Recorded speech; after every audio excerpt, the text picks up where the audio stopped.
Hello everyone, I am Harika and my registration number is 19BC1182, and for today my topic is deadlocks in OS. So what is deadlocks and how are they related to this operating system? So first of all, what is a deadlock?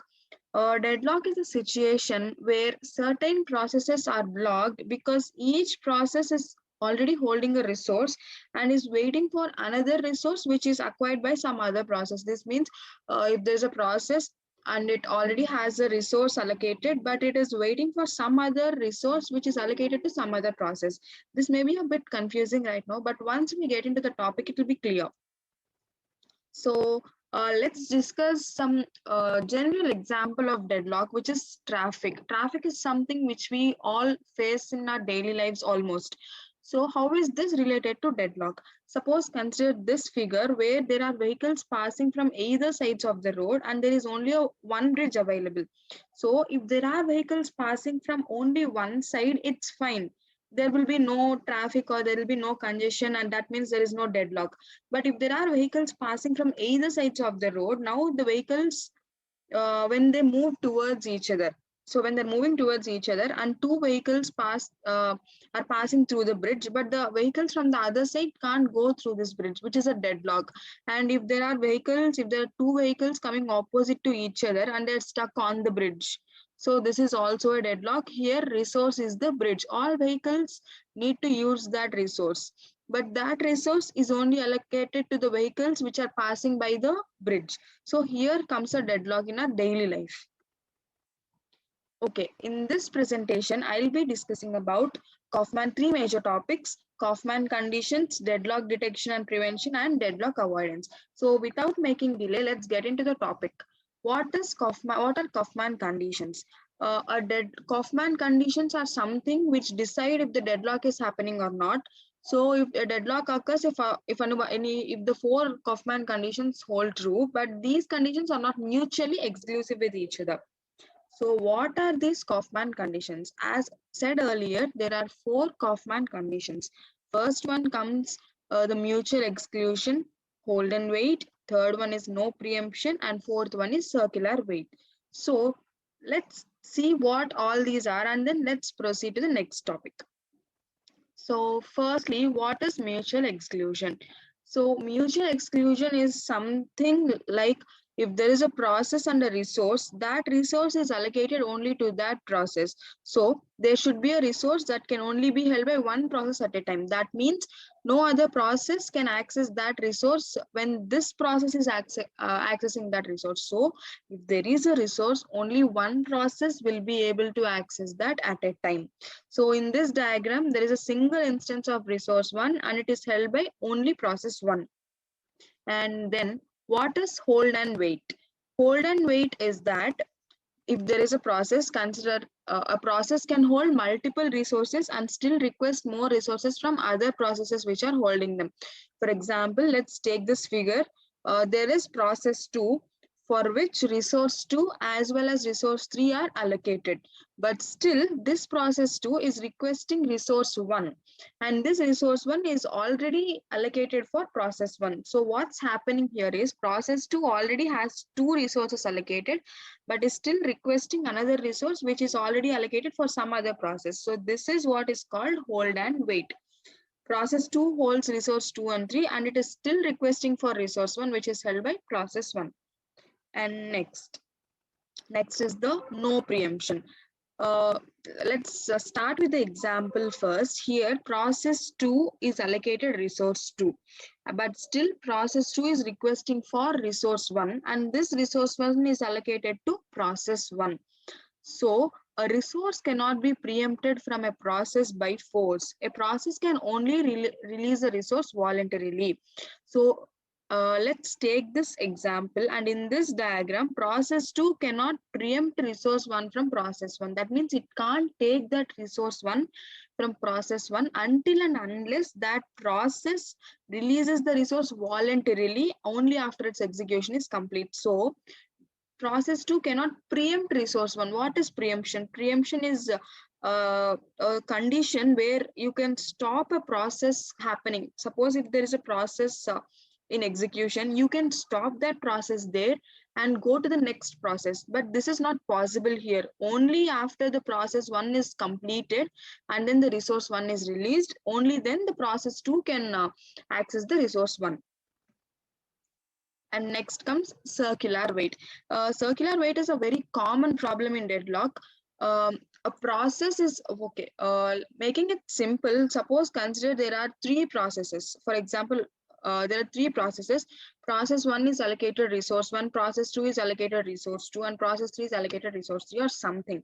And process 1 is also, which has resource 1 is also requesting for resource 2, and process 2 which is allocated resource 2 is requesting for resource 3, and process 3 which is allocated resource 3 is requesting for resource 1.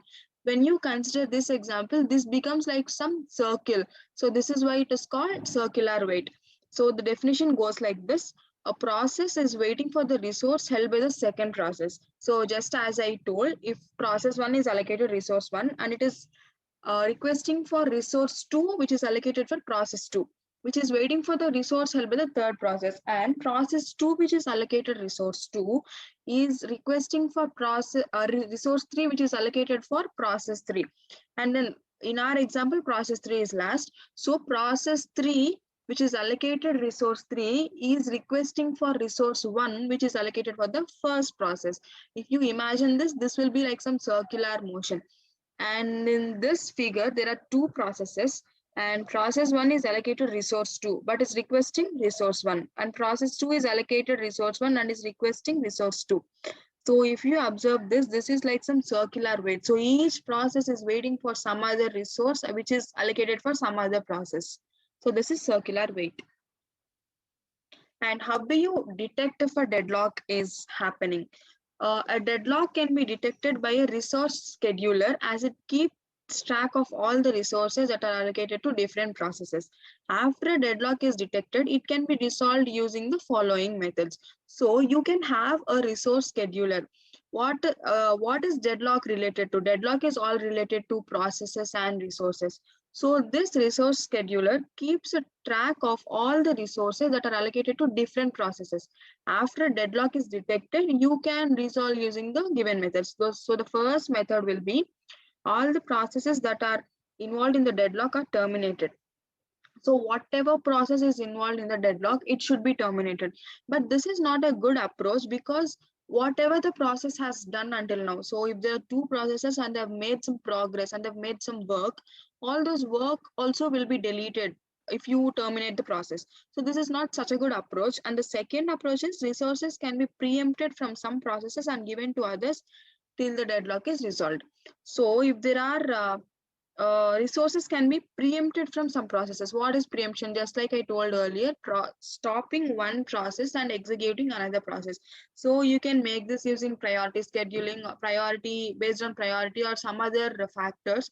You can stop a process, give that resource to another process which is more important, and then you can continue that till the complete deadlock is resolved. And then comes deadlock prevention. How to prevent deadlocks? First one is eliminate mutual exclusion. Okay, just like we discussed all the Kaufman conditions, eliminating each one of them will be able to prevent deadlocks. So first, let's see if we can eliminate mutual exclusion.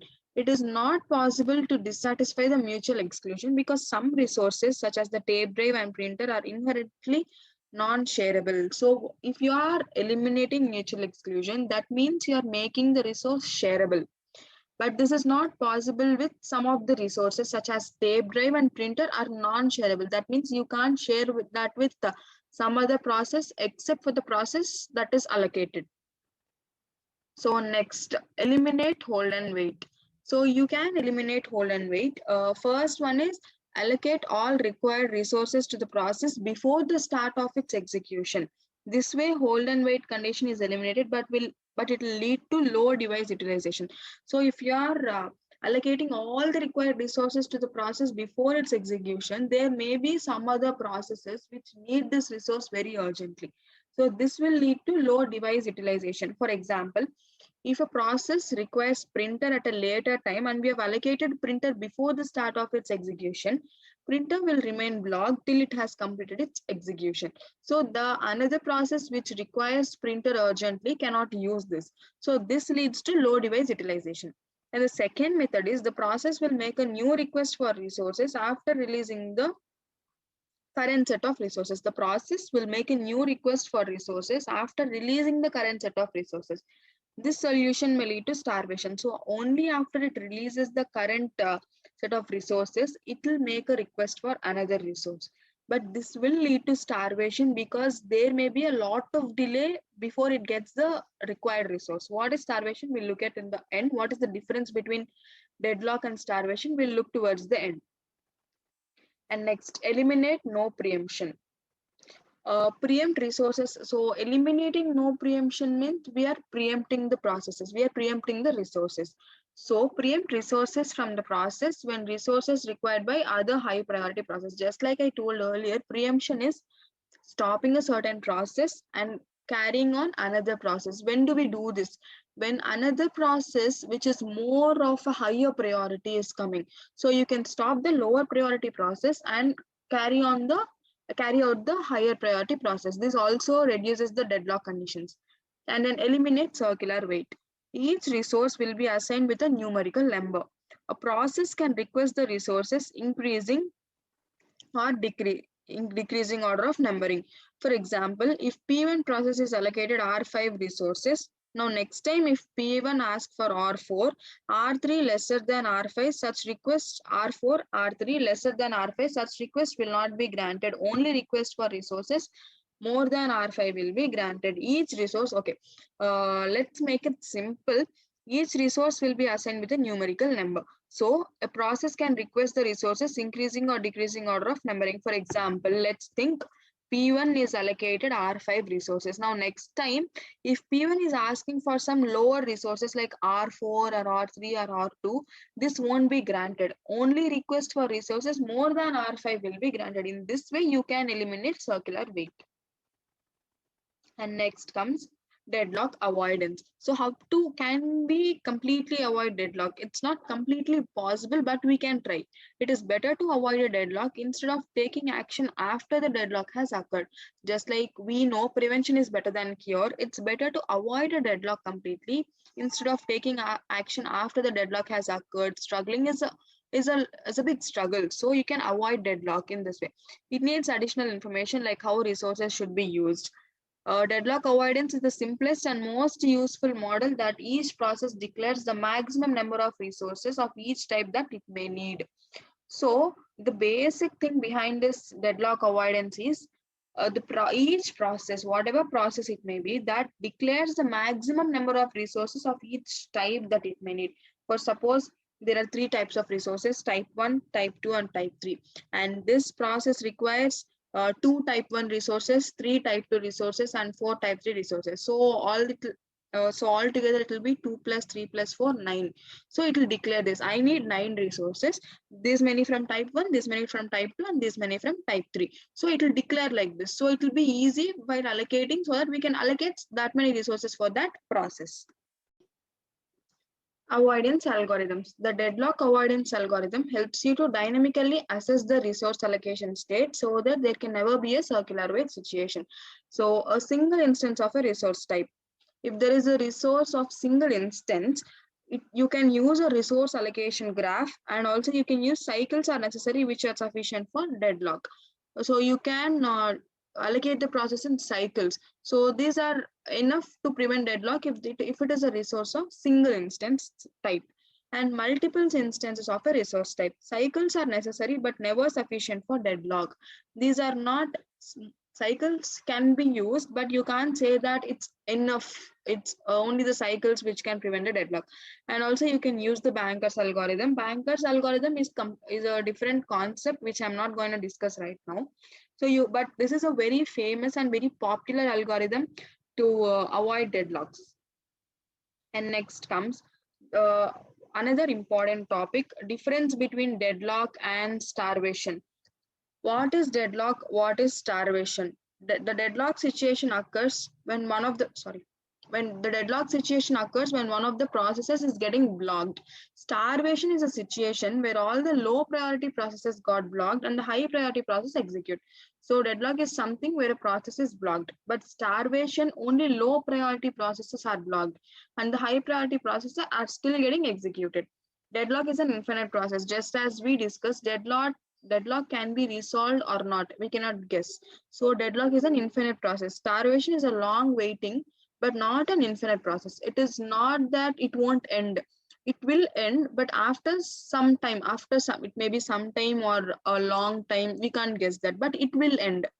Every deadlock always has starvation. Yeah, deadlock always has a starvation, but every starvation need not necessarily be a deadlock. Deadlock happens when mutual execution hold and wait. So when all the Kaufman conditions hold true. Here, preemption and circular way do not occur simultaneously. It Starvation happens due to uncontrolled priority and resource management. So starvation is something which is completely related to managing the resources according to their priorities. So if they are not controlled properly and we are not managing them according to their priority, then starvation happens. So yeah, so this is my view about deadlocks, their prevention, detection, and avoidance, and also have discussed about the difference between deadlock and starvation. Yeah, thank you.